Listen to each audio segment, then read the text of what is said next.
We have a guest in the studio this morning, Dave. We do indeed.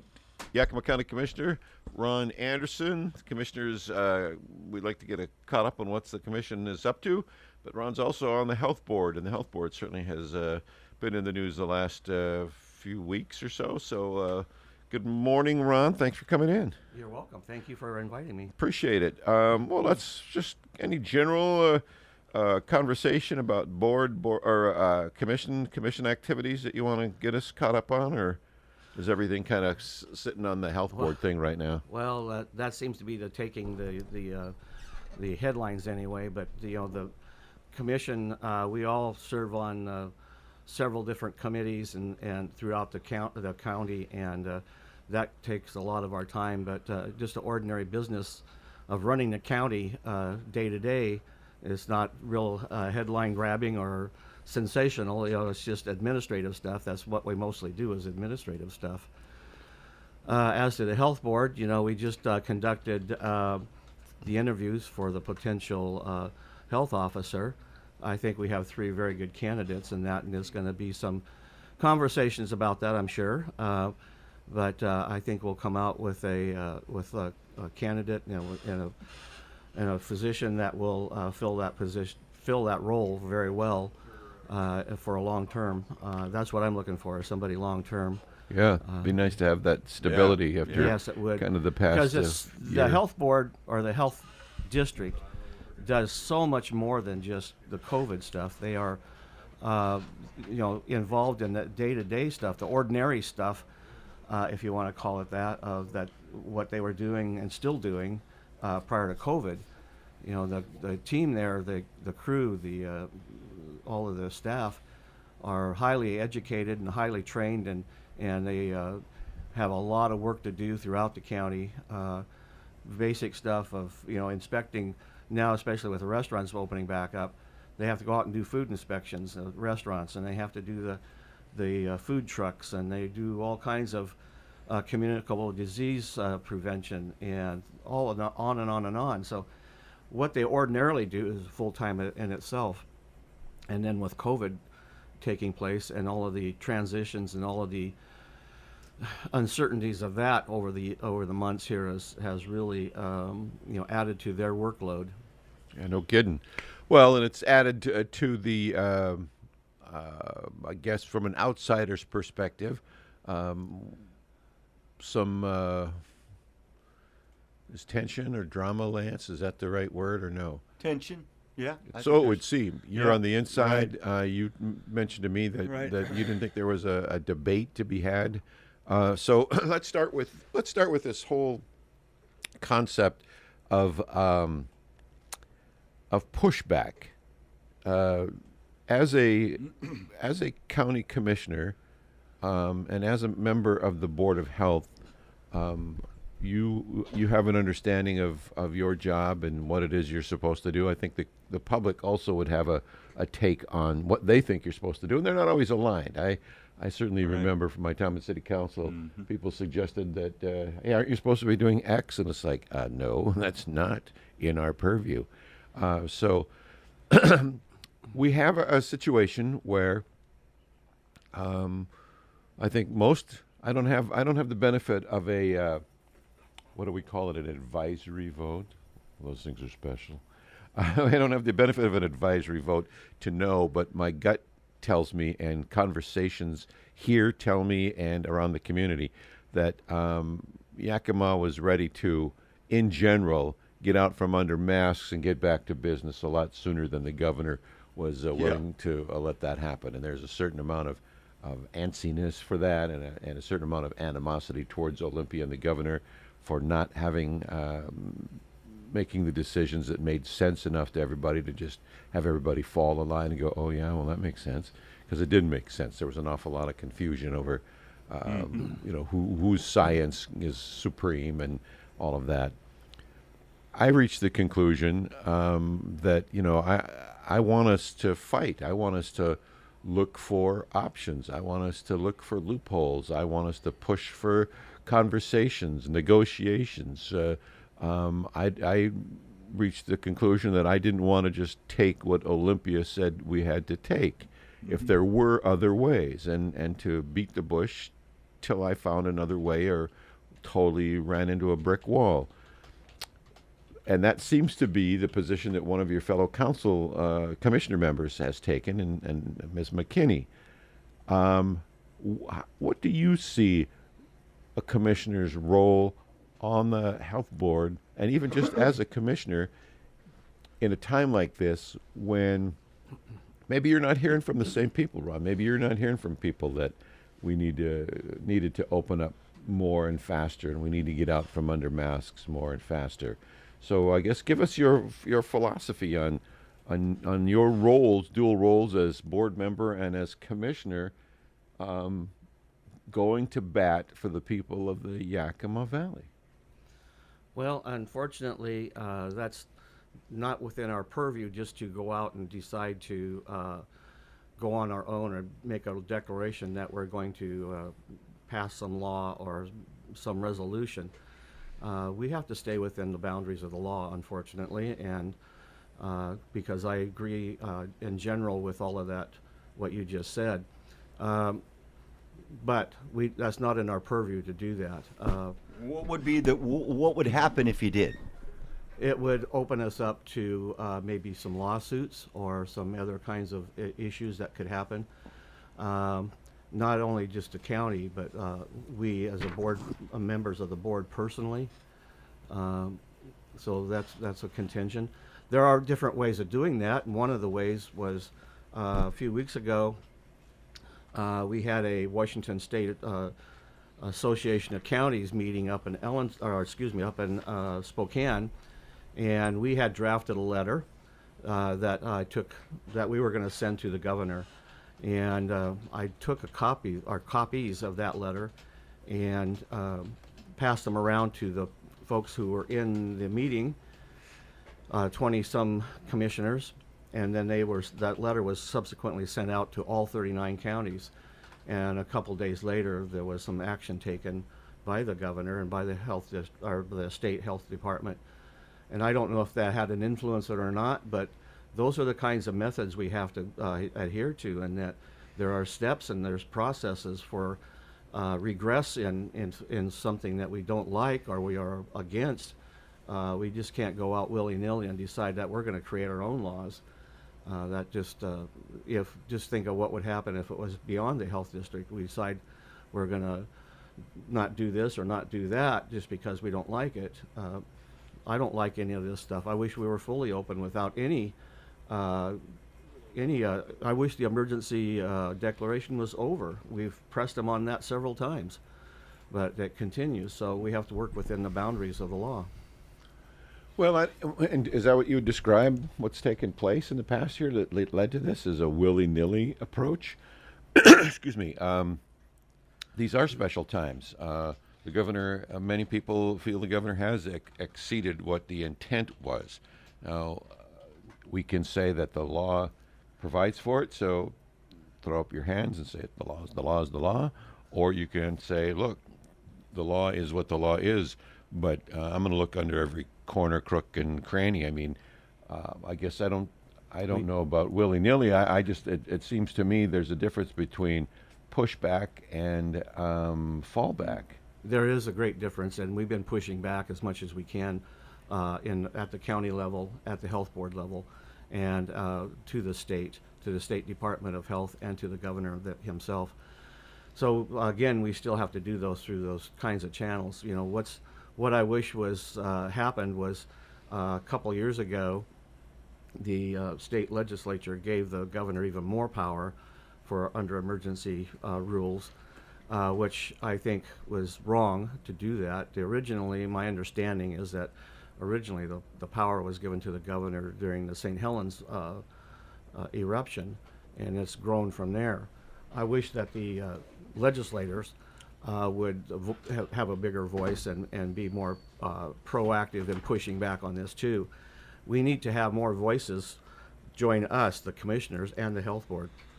We need to have state legislators join us on all of this stuff to raise our voices in concert, so that we can have a bigger message out there and encourage others throughout the state, other counties and other commissioners, other health boards, to join us in pushing back on all of this. But there's only a limited amount of pushback that we can do right now because of the emergency powers that the governor has. Well, let's take it to the most recent board action and question about summer camps and kids and masks and that sort of thing. You've got the CDC saying that for the most part, kids outdoors and at camps, overnight camps and all of that, need not wear masks. We assume that's where the quote science comes from, and yet you have the governor saying, no, that's not what we're going to do. We've got guidelines, and that includes masks most of the time, unless you're underwater, it seems like. What's the role and the responsibility when you see the difference between what CDC says and what Governor Inslee says? Again, just kind of say, whatever you say, Governor, or what is it that you... What could make the loudest noise, given the fact that you've got sort of CDC on the side of families and kids that don't want to be under masks? Well, there's been throughout all of this process, there's been so much inconsistency between the state health department and the governor. It seems like they don't talk to each other, especially in the very beginning of this. Was like there was one message that came out, and then another message would come out from the other party, and which one do we follow? As far as masking at camps or those kinds of things, or school or anything like that, if it were up to me tomorrow, I'd just say no, they don't have to do that. But I think as far as the camps, the individual private run camps, if they want to require masking, that's up to them as far as I'm concerned. Just like it is a business, businesses are not all businesses are opening up completely yet, but some of them still require masks, and that's their right to do that. But from the state level, I think it should be not a mandate from the state, but it should be up to the local jurisdictions or the local camp people or whoever's running that facility. It should be, but June 2nd update doesn't give them an option. It says this is what the governor is recommending. I don't know if it's recommending guidelines or what it is, but I'm under the I called the health district the other day, and somebody said just what you said, that should be it's up to the entity providing the service as to what they're going to do. And yet you read the June 2nd latest update from Olympia, and it says campers will wear masks, blah blah blah. So it's very confusing. CDs. Go ahead, Dave. I just you got a 4-3 vote on the board. You mentioned to me that there's no debate, and there seems to be debate, but is that statement coming from the position that says we are bound by the law, so we can debate all we want, but it's really not a debate. Ultimately, it's the law, and we got to follow it? I mean, is that kind of what you meant by that? Well, sort of, but again, it goes back to all the inconsistency at the state level as to what the local allowances are and the local authority. We went through a convolution of getting into districts of 5-6 counties, and got out of that and went back into this and that and everything else. Yeah. It's just totally confusing to, I'm sure, the general public. But again, there's pushback on methods of doing that, and as I mentioned a minute ago, it's going to take a greater voice. I think beyond the commissioner or beyond the health board, it's going to take our legislative representatives here for the 14th and 15th and in other legislative districts throughout the state to raise their voice and say enough is enough. But you got a 4-3 vote though, and you don't have any consensus really on the board. You really don't have a consensus on the commission. How's that going to happen?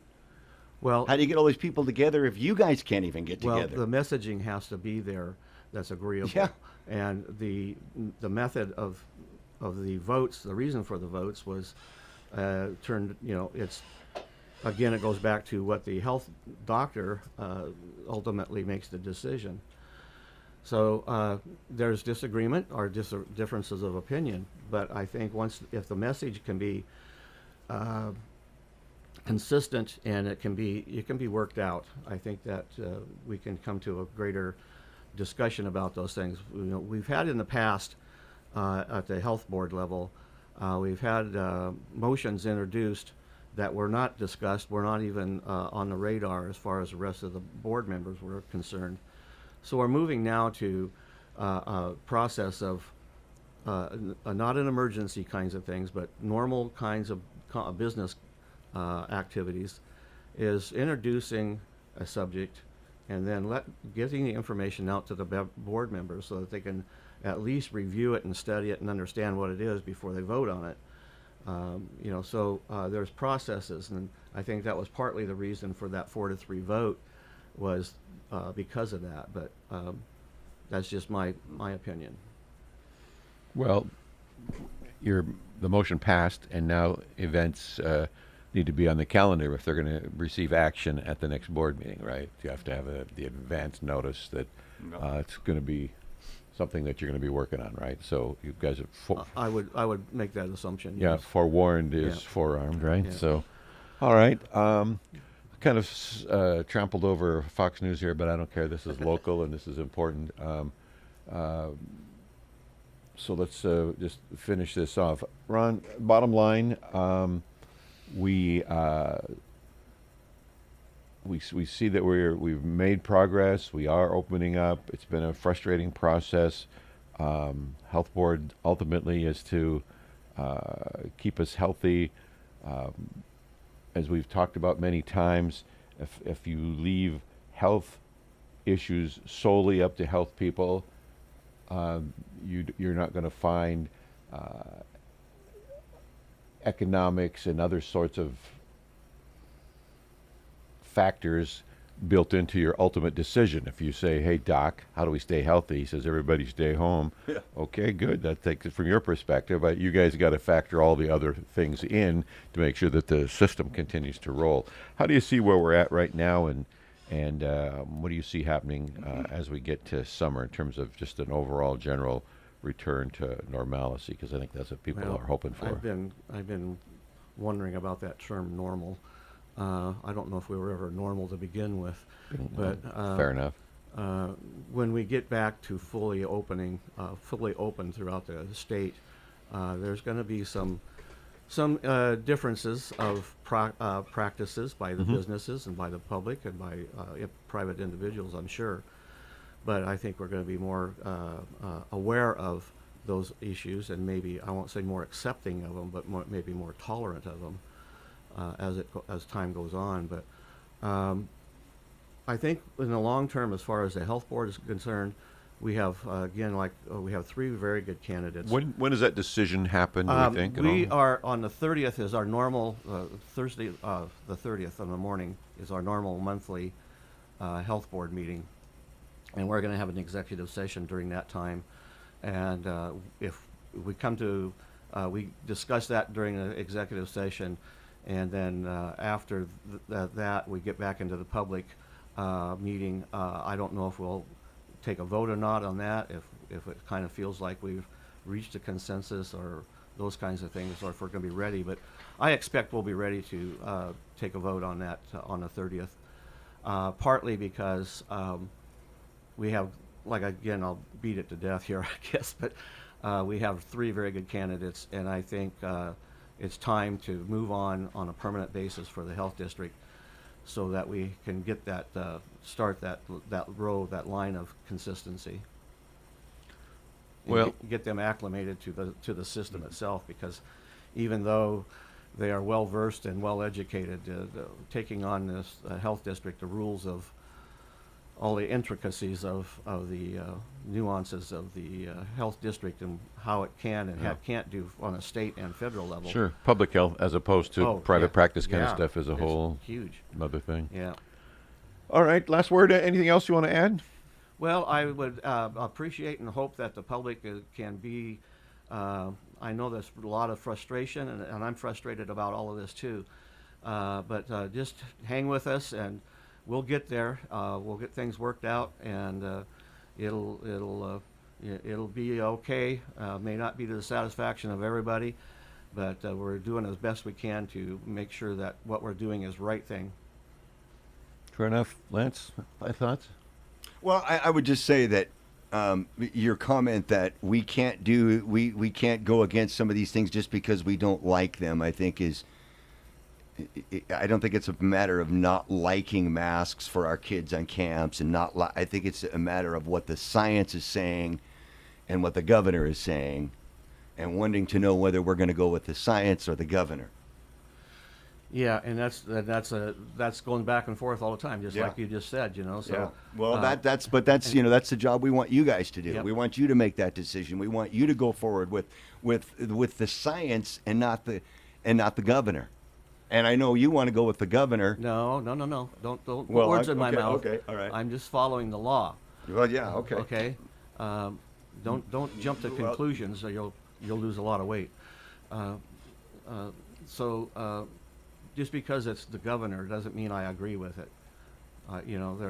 There's other places, there are speed limits around town I don't agree with, but I still have to go with the speed limit. I got you. We can work on this. We can work on the science aspect of it, but I don't want to get into all the argument about what is science and who's coming up with all of that. But the bottom line is, I'm hoping, and I guess I'll say hope, is that we can open up fully by the end of this month, and it would be nice June to 30th, have, that'd be nice. and get this over with so that we can move Yeah. on.